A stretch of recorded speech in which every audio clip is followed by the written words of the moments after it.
Hey, konnichiwa les dieux de Genki desu ka? Alors aujourd'hui on se retrouve pour une nouvelle super critique. Et là je vais vous présenter Arakawa Under the Bridge.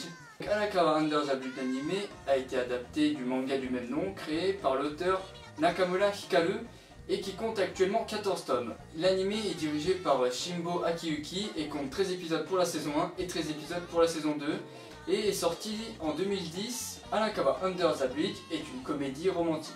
La série suit les aventures de Ikino Miyako, un jeune garçon élevé dans un milieu strict et bourgeois, sorti de la meilleure école du Japon. Il a pour le moins une carrière quelque peu prometteuse. Il est intelligent, il est beau gosse, il réussit dans tout ce qu'il entreprend et sa devise, ne jamais rien devoir à personne. D'ailleurs c'est marrant, c'est même marqué sur sa cravate. Or un jour, pendant qu'il était sur le pont de Arakawa, il se fait attaquer par une bande de jeunes voyous qui lui piquent son pantalon et lui accrochent sur le haut de l'édifice du pont.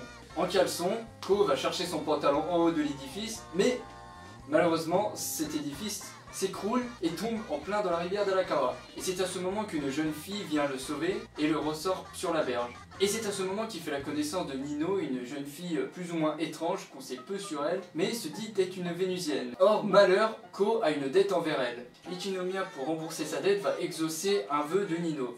Or, cette dernière voudrait connaître l'amour. Et c'est ainsi que Ko, à la demande de Nino, va s'installer avec elle et devenir son nouveau petit ami. Nino va présenter à son nouveau petit copain les habitants du pont pour ainsi qu'il se fasse accepter par la communauté. Il fait d'abord la rencontre de Sancho, le chef du pont, qui porte un kigurumi de kappa et l'oblige à changer de nom, car c'est l'une des règles pour pouvoir rester dans la communauté. Et c'est ainsi qu'il se fait renommer Rikuruto, qui veut dire recrue. Au fur et à mesure des épisodes, les liens de la communauté vis-à-vis de Riku vont s'améliorer, ainsi qu'avec sa petite amie Nino, car leurs liens vont s'intensifier et avoir une relation plus sentimentale.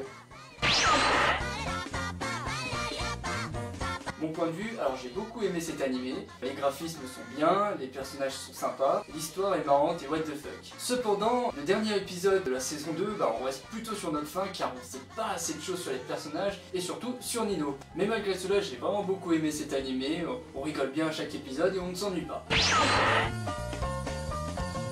Pour finir, je vais mettre une note, elle sera de 9 sur 10. Enfin, si vous aimez les mangas romantiques et les mangas d'humour, et ben ces deux genres se marient très bien dans cet animé.